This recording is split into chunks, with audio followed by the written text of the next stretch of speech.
The homestead was buzzing with exciting plans and a busy weekend. The second week of August brought many new projects. Dustin and I woke bright and early Saturday morning to purchase hay for our goats. I always enjoy starting our mornings with tasks like this because we don't have to drive the usual 45 minutes into town.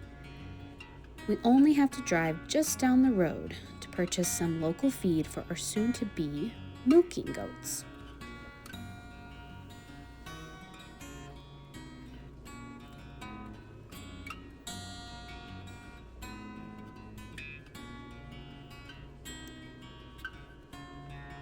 With the heat being as bad as it is, you gotta wake up early to get these type of stuff done as quickly as possible. And this time was a bit different from the rest because it required an extra barrel of hay, but more on that later. While Dustin began working on Bowenstead, I set to cleaning our chicken coop. I've started deep cleaning it every other day because as of today, we now have 3 clients purchasing our eggs. And I want to keep a clean home for my girls and customers. Now to the exciting news. Our goats. They got a surprise. 2 new goats. Yep, we are now home to 6 goats. Soon they will be milking and I can add that to our business to sell. Stay tuned for that later. Meet Regina and Suzanne. We also added a new raised bed closer to our RV for a beautiful fall garden. I plan to have cooler plants like lettuce, carrots, green beans, and so much more. So Dustin got to work. My grandma actually had a great idea to turn this box that was once used to hold long roofing material to a raised bed. And we had our very own handyman to get to work, so we did just that. While he did that, I was able to make some very yummy pancakes from scratch. And this recipe was so easy. And my favorite part is how accessible the ingredients were. I'd wager every household carries these ingredients. And I'll definitely be sure to include the recipe in the title like I did for the hot cocoa, for anyone interested.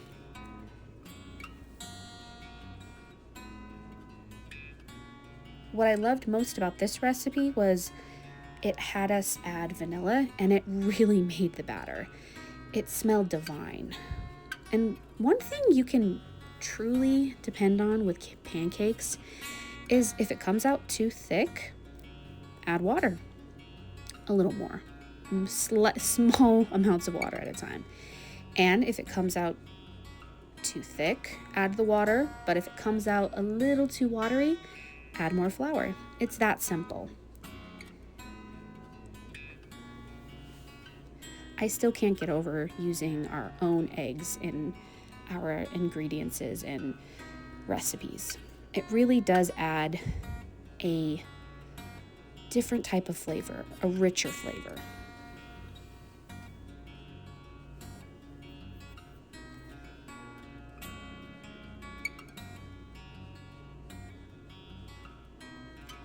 I mean, we really measure vanilla with our hearts, right? I know I'm not the only one. My aunt tells me that all the time.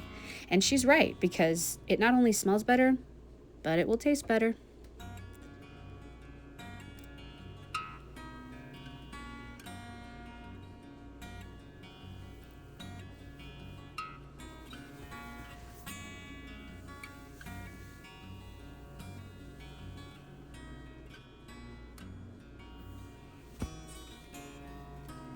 See right here, it started to feel a little too thick, so you really don't want pancakes to have that too much thick texture.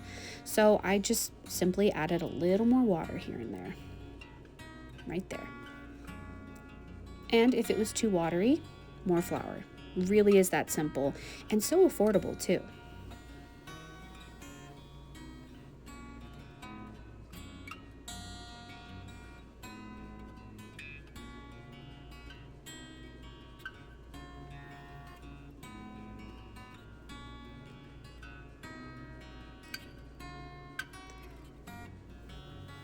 I I really love to add butter as the base for my pancakes.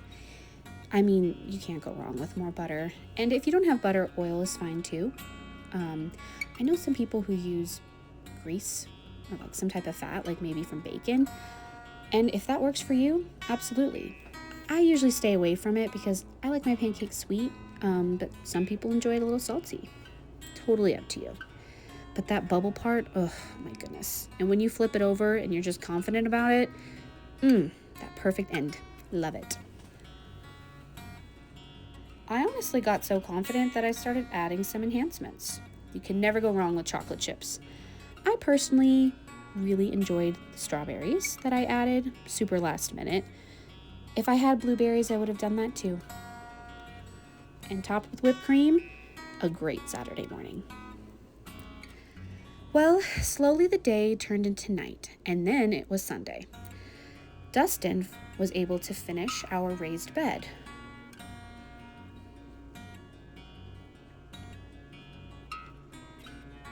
For this video, we were limited on how much bagged soil we had, so I only planted the potted basil, sunflowers, and wildflower mix that we've had, cooking for the past couple of weeks. The first level of dirt that you see Dustin pouring in right now was mixed compost and dirt from our old garden. Next, we used 4-month-old goat manure, which I hear is really great and has lots of sources of protein for your garden. Stay tuned for that. And right after that, the bagged soil.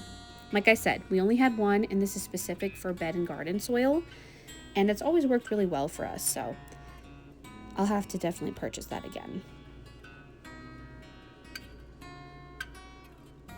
Once it was completely compact, I began transplanting the potted plants, which can always be a little stressful.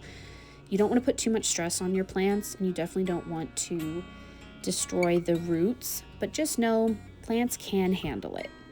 So you really got to get in there. And I'm going to show right here, it's really good to make sure that you see dangling roots, because that means that it's going to attach itself to whatever you are planting it in. So it's a really good sign. That right there was basil, and it smelled amazing.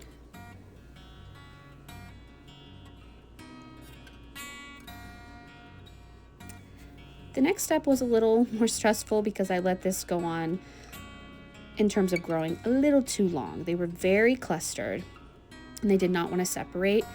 But again, you got to get in there. The longer stems were sunflowers, and anyone knows sunflowers, they know that they can really handle a lot of manhandling. So I just kind of got in there.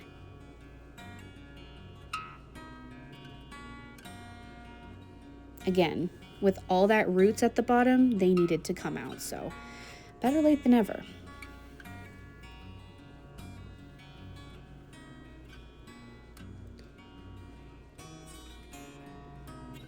I saw some little spots that could have been used, and after watering it to make sure that they were well fed, I made sure to add the rest of the mixed wildflowers, small sunflower, and basil. So you'll be seeing that soon.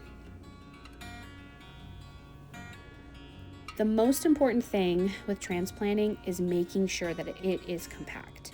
They have to feel secure in their new home. So when you do this, just make sure you press it down as far as it can go without damaging the leaves.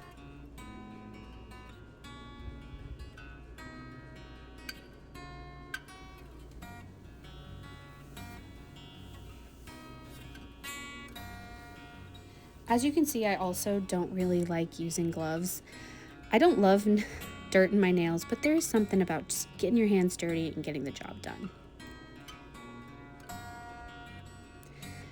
Well, guys, to end our busy weekend, we strolled through our soon-to-be property. And it was so very peaceful. It always is. Stay tuned for next week's video. And hey, thanks so much for stopping by.